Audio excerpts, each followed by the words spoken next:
Yo, what's going on, guys? Alex with TheCardGuyz here. Had a fantastic time at my pre-releases this weekend. I went 5-0 with a Lexi list that I wanted to share with you guys. And not only did I want to share my list with you for this Lexi deck, but I wanted to kind of give you guys an idea of what to look out for in your Tales of Aria sealed pools to know when Lexi is the right choice for you and what cards are the most important cards in the Lexi deck that make it function, and when to kind of avoid Lexi if you don't have those cards. So let's get right into this list here, and I hope you guys learned something from this. All right, so one of the first things I want to talk about, obviously, is Lexi herself with the bow and her equipment.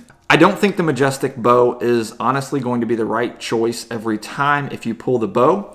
It just gives you that extra go again, which I actually don't think is more relevant than to dominate and sealed pool. I think the Majestic bow has its place with certain card pools, but if you have a lot of buff effects and a lot of like single hit effects, it's really hard to shoot 2 arrows in one turn without really enough arrows in your pool. It can be very difficult to build around the bow even if you do pull it. Be wary of that. I don't think that the Majestic bow is always the right choice.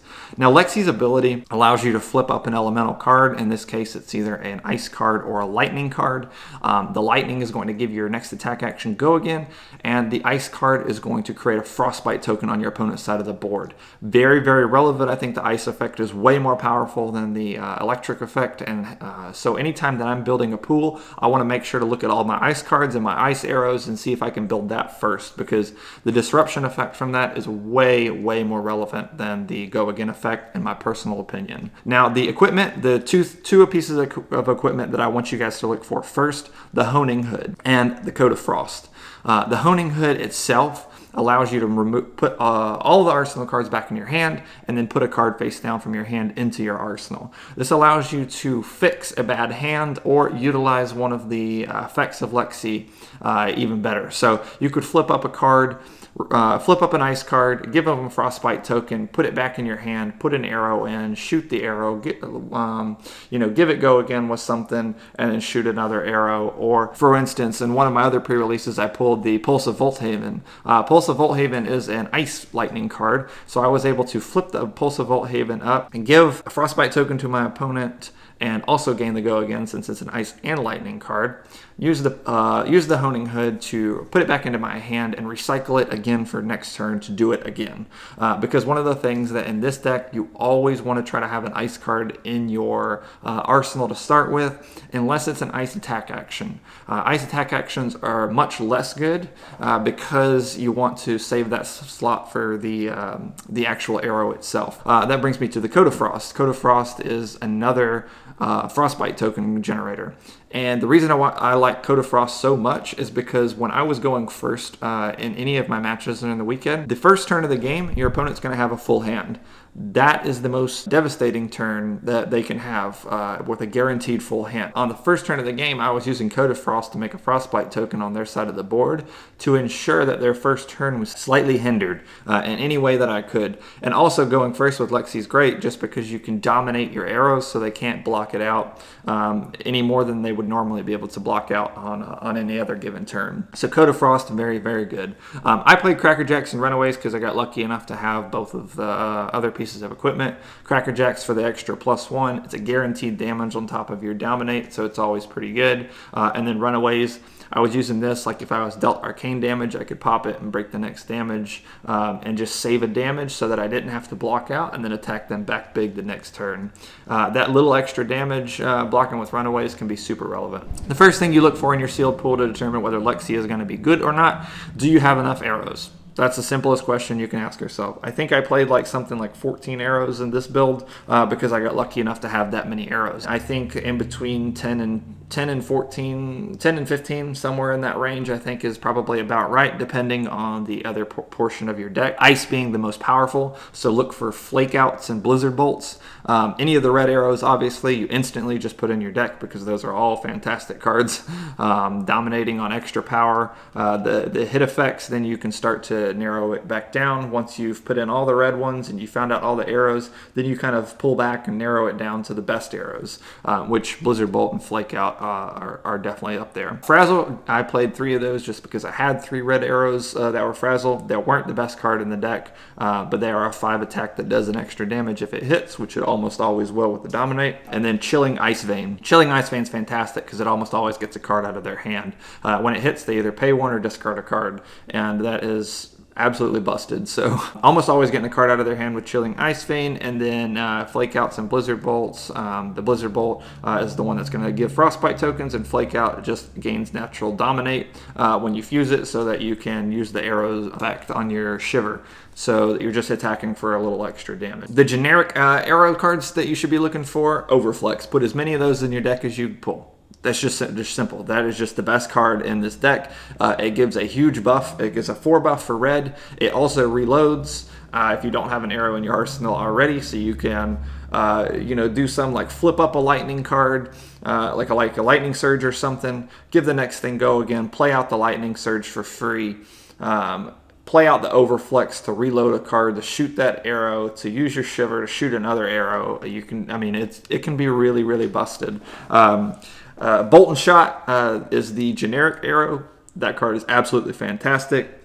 When its power is greater than its base power, it has go again, and then it also reloads when it hits.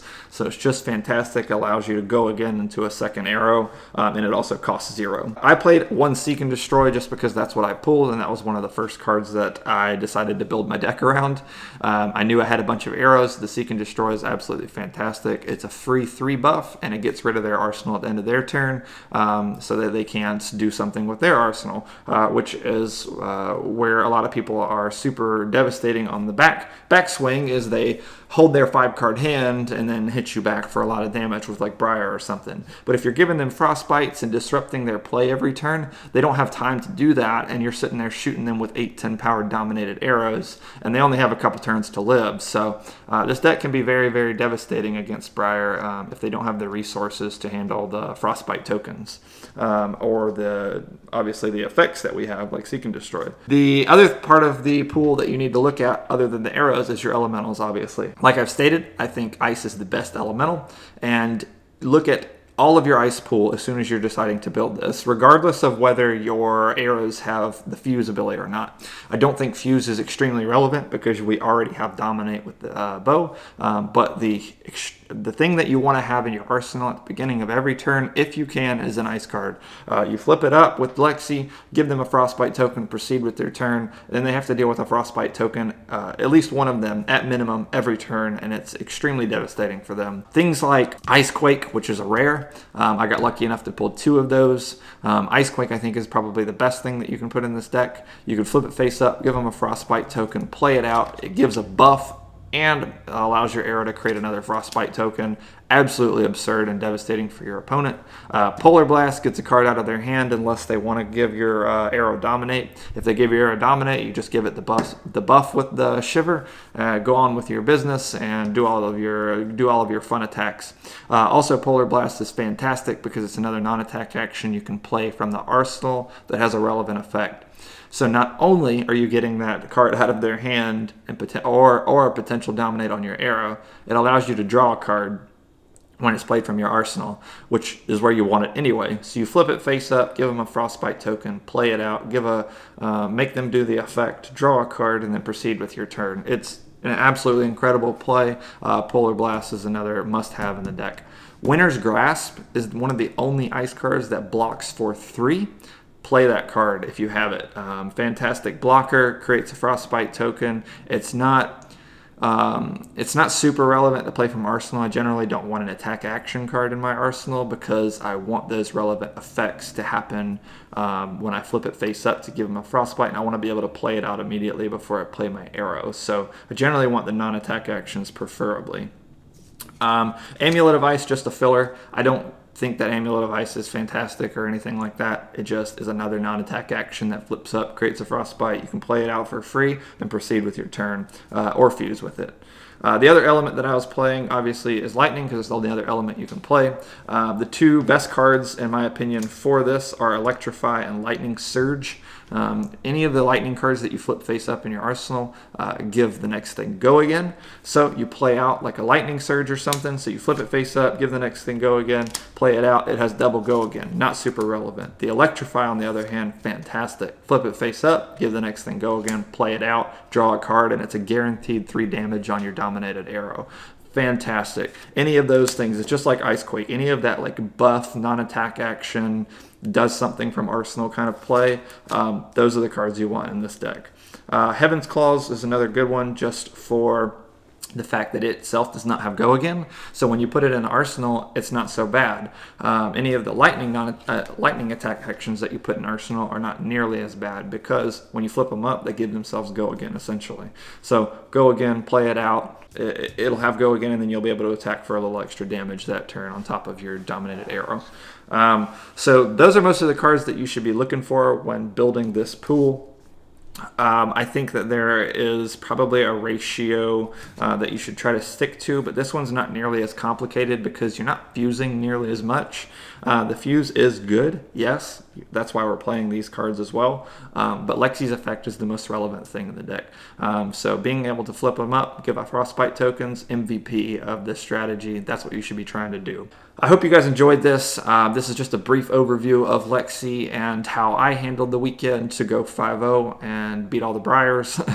Frostbite tokens, Frostbite tokens, Frostbite tokens. That's all I can say on that subject, and also dominated Shiver. I hope you guys enjoyed. Good luck at the callings if you guys are going to the upcoming callings in Cincinnati and Dallas. The format obviously is sealed Tales of Aria, so I hope this helped you even a little bit for that. And I hope to be able to see you at Dallas or maybe one of the other callings, but I'll for sure be in Orlando, as will most of the other card guys that have their invite. And I hope you enjoyed. Like the video, subscribe to the channel if you haven't already, and we will see you guys in the next one. Thank you.